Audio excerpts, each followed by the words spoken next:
steam balancing. And people say, well, what is steam balancing? Steam balance is always the first step in any optimization management program. People say, I want to manage my steam system. Great. You have a steam balance? What do you mean? Well, how are you going to manage something if you don't have a roadmap? I'm going to put you in a car here in Atlanta and tell you to drive a car to Green Bay. You don't have a map and you don't have GPS. How are you going to get there? Well, you eventually get there. You hit a lake and then go to the west side of the lake and get up to Green Bay and the Packer Stadium. You'll get there. It's very frustrating. You'll probably give up. So the steam balance is really that roadmap. And when I walk in and plans, people say, I want to optimize. Okay, where's your balance? What do you mean? So it gives us a way to gain knowledge in the steam generation, distribution, end users, condensate recovery systems, creating and maintaining a steam balance. The thing is, once we start to balance the system, it's a continuing program to improve the balance. But you got to have the roadmap. Seriously. Don't go in and say, I'm going to optimize without having a roadmap. So the balance leads us to setting the roadmap, provides understanding and increases steam system thermal cycle efficiency. It's one of my favorite words because people say, I said, all right, what's your steam system thermal cycle efficiency? 82%. That's not steam system thermal cycle efficiency. That's boiler efficiency, which is only one segment of the whole steam system. But you have to understand what your steam system thermal cycle efficiency is.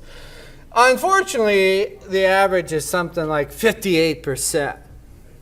I go, wow, 40% of the fuel I consume is wasted. That's dramatic to me. So my fuel budget's $1 million, 40% of that's gone. I'm not utilizing it. It's wasted. And that's the average. That's very unfortunate. But the thing about it is that the steam balance helps us to understand our steam system balance, or steam system thermal cycle efficiency, and improve it, which we have to do. You have to have that as a benchmark. Today's competitive business environment, every plant needs to achieve the highest steam thermal cycle efficiency possible. We do. We compete internationally. And the thing is that one of the things that I'll talk a little bit about is venting steam.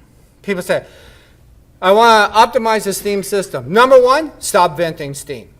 Period. There is no reason in the world to vent steam. Number two, steam leaks. The prior gentleman had a picture of a steam leak.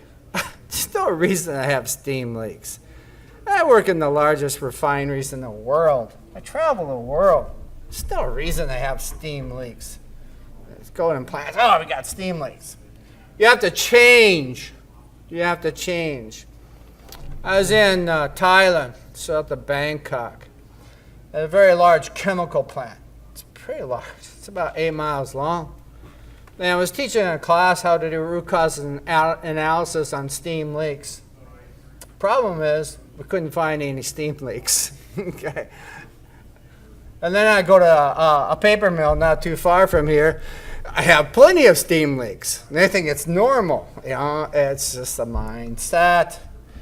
A steam system perfect balance has end user steam processes achieving the correct volume of energy, which we have to do. The end users are my customers. With the correct steam pressure and temperature, and the proper steam quality, which is another factor. And the balance is, what's your steam quality? And I ask people, what's your steam quality? I go, I don't know. You have to know.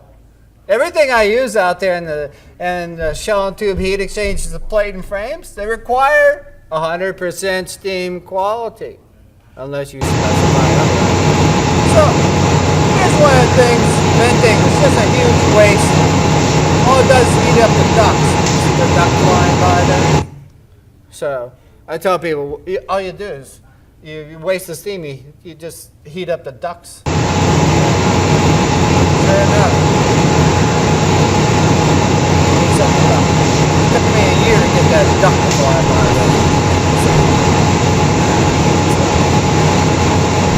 If you flew into this airport, and when you fly out, if you got a window seat, I want you look down, see all the steam vents as you fly by. Okay, it's helping lift the jet up in the air. Okay, huge waste, huge. Steam leak, excessive low pressure steam. People say, I have to vent steam. No, there's no reason.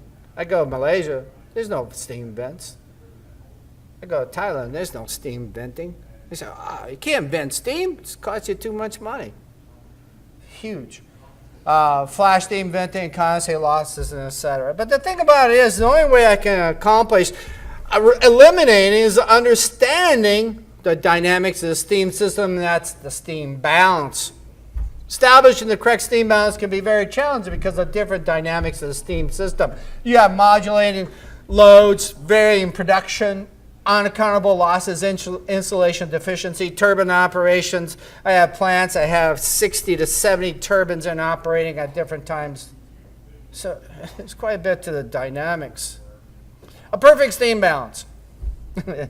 So I send steam out 200 psi, and I bring the condensate back at 199 psi. It's a perfect balance. There's no venting the steam. The higher sensible energy content of condensate, reduced flash steam. I had a mentor years ago, specifically in the corrugated industry. They send out 190, 200 psi, and the condensate return system of 100 psi. It's a high pressure return system. Why did he do that? You dramatically reduce the utility costs. You go in a corrugated plant, most of them throughout the world have high pressure return systems because of that, because they have to have a high thermal cycle efficiency to stay competitive. But, there's dynamics of the system which causes issues, but the thing about it is the advantage of the steam balance, we can make smaller diameter condensate piping, higher feed water temperatures. People say, what's your deaerator run at? People always say 6 psi, 238 degrees, or 240 degrees. Why not run at 100 psi, 338 degrees, which we just installed several high pressure condensate systems. So anyway, a perfect balance cannot exist because of dynamics of the pressures and flows.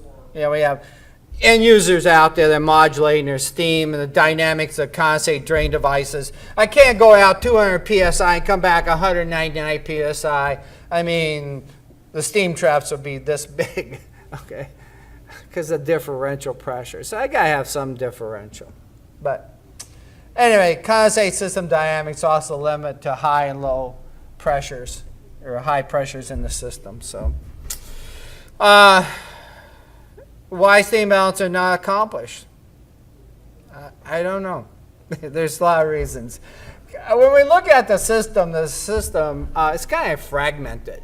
So I go in, the boiler people know about the boilers. They're pretty knowledgeable. What boilers you're operating and what pressure. I always ask them, what pressure you're operating? 170 psi. Why? Because it's always been that way. Well, maybe it's good that you operate 170 psi. Maybe it'd be better if you operate 150 psi. I don't know. So I take a look at the end users. Well, if I'm out there peeling potatoes, the production people know what they need, 220 psi to peel that potato. They know that pressure. Then we have steam distribution. That goes into never, never land. Nobody has that. It just goes out there. Where's the steam go? It's just out there. And then you find the piping goes this way and piping is not being used. As that plant, they have 2 high-pressure steam lines going to the production unit. It's a gigantic line. Why do you have 2? I don't know. We just put a 2 in. 2's better than 1. Okay? Well, 2 is not better than 1. I mean, so. And condensate recovery? Forget it. Nobody wants that. Just dump it to the sewer. Hey, by the way, 16% of your energy is in the condensate. Why would you discharge it to the sewer? Why would you discharge it to the floor? Okay, 16% of your fuel budget's $1 million. 16% sits in the condensate. it's very interesting. Difficult to establish a single or dual set print. A steam balance of one print, not a stack of P&IDs. People say, yeah, we have our steam and P&ID prints. I was at a plant, we were doing a steam balance. They had 5 different owners of the plant. So they had 5 different ways they documented the system. And they had different engineering firms coming in. They had a whole different way of doing each time. They had no standard. And then they have different engineering people in charge, and they had their own. I mean, it was a nightmare. We sat there and going through prints. We finally did come up with the balance. It was quite interesting. But a steam balance is one print, not a stack. Nobody's going to go through 50 prints and try to figure it out. And I'm not going to sit there to the plant manager and explain the dynamics of a system with 50 prints. I just need one. So, all the above could have been different format. Some people use SolidWorks, MicroStation, AutoCAD. It's just crazy. So, a steam balance, steam generation, distribution, end user requirements. Industrial plants can have several different steam generating sources, end users, varying pressures, varying steam flow demands. What we want to get is capture all this information on one print. And we have steam turbines for electric generation, steam turbines driving pumps. We have steam turbines for driving air compressors, letdown stations. And we want to just get everything onto a print. And then there's 4 types of condensate return systems: gravity, low pressure, medium pressure, high pressure. We want to get that into the print. And the program is a continuous program. It's not one print. So the thing about it is the balance tells us how to eliminate waste. If you're venting steam, how can we accomplish not having it vented? Steam flow to end users. How can we better utilize the turbines? Discharge and flash and steam into cascade systems. A lot of plants we cascade 8 times down through the highest pressures to the lowest pressures. And low pressure steam can be thermal compressed. People say, I have no use for low pressure steam. Great, then we'll thermal compress it up to higher pressures. They'll go, wow, is that new? No, it's been around for about 60 years. So there's so many things I can do not to vent steam. But anyway, here's a balance here. This balance was a liquefied natural gas plant, one of the largest in the world. And I got there and they said, we want to optimize the system. So this here I did in Microsoft Visio because I had to understand the dynamics of the system. So the savings on this here after we balanced it was 54 million. 1 year, 54 million. I like that. So I came back and my boss says, how'd you do out there in Asia? I said, saved them 54 million a year. And he goes, what currency? I said, rupiah. Sounded good. It was like 4.5 million. Okay. Implementation cost was 1.2 million. They implemented it, boom. The thing about it is that we implemented a high pressure return system. We got rid of losses. But my point is they couldn't do that. Then no one knew the dynamics of the system. And a simple balance. And this was just done in Microsoft Visio. But just an example of what a balance can do for you. Here's another balance. This was a pharmaceutical plant. And basically what we did, again, we implemented cascading system and a pressurized return system. And again, implemented, the payback was a year. So this here was another, this was a food processing plant down in Texas. Again, we came up with the balanced print, one print. And with this print here, is they were going to purchase a new deaerator. We went to a high pressure deaerator. We connected the processes that could tolerate pressurized return system. The savings was basically about $36 an hour times 24, about over $300,000. They were going to buy a new deaerator anyway. What did I do? I don't think anything. There we go. Oh, okay. Thank you. So they were going to put a new deaerator, and we just put a high pressure, which costs very little bit more to do, and the savings was over $300,000 a year. My point was, they didn't understand the dynamics, the total dynamics of the system.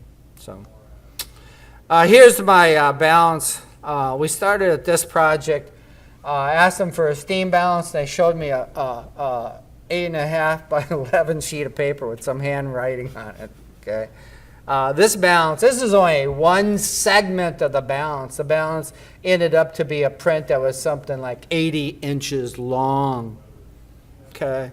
But the thing about it is, it was so interesting because we get the meetings going, deep diving into this project, and everybody argued about what the system layout. Well, the steam doesn't go there. And oh yeah, it goes there. No, it doesn't go.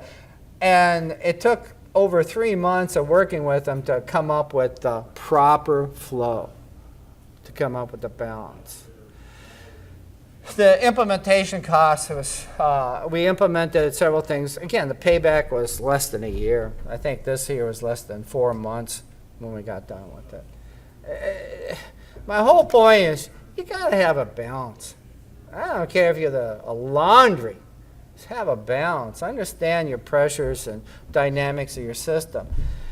The thing is that it's so easy to go in to anyone and explain the dynamics of the system and where the steam pressures are, why you have steam pressures. So, without a steam balance, low steam system thermal cycle efficiency, energy loss, emission safety, process performance, and low steam quality. And I'm dead serious. We do not vent steam today. We gave that up 10 years ago. 8 years ago, we gave up steam leaks, by the way. Okay. I go in and refine this. I give you 3 steam leaks a year, period. End of statement. There's no reason. But the thing about it is, change has to be implemented. If you're not going to change, then vent steam. Heat up the ducts. But you have to make change. You know, the thing is that when I walk in a plant and say, you ready for change? If you're not ready for change, I'm leaving. Because things have to change. What we did 2 years ago is not what we can do today. Anything I put in the steam system at 250 psi or lower lasts 10 years minimum, except no failure. There's no reason for it. So, end result, a better understanding of the steam and condensate system. Everybody gets knowledge. We use it as a training tool and a teaching tool. Ability to set the roadmap for changes that improve the steam system. Opportunities to improve the energy efficiency. Opportunities to reduce emission. For every pound of steam that you emit to the atmosphere, I can calculate out the emissions. How many pounds of CO2, NOx, SO2. So it's not only energy, it's emissions. I'll tell you, it gets to be millions of pounds of CO2. So that's an easy equation. So this is what I want your plant to look like in 2 years, okay? And that's not uncommon. So, anyway, any questions? Yeah, I got 2 questions in mind. From your experience, old plants like 40, 50 years old, plants that are just sort of aging and the technology is evolving, how do you find the challenge to get this thing going? The plant that's 30 years, 40 years old that didn't have AutoCAD at the time, okay, and probably threw away the prints, okay, is basically going tracing the system. You have to trace it down, and that's the only way. So it's tremendous challenge. But the thing about it, the plant that has the prints, the AutoCAD prints, the PNIDs, we still have to field verify. Because one thing about the plants, they do not have a tendency to keep the prints updated. So, you know, we cut down plant personnel. First thing gets cut in the plant, CAD people. Yeah, so unfortunately, we can do without that. So then the prints don't get updated. So The second question is, can you balance the system without the source involved in the process? Like if I'm buying steam from the city or somewhere else? well, the thing about it is yeah, the answer is yes. If I'm buying steam, it depends on how I buy the steam. If I'm buying latent energy only, or I'm buying total steam. If I'm sending them back to condensate, am I charging them, or I'm getting credit for the sensible energy I'm bringing back to them?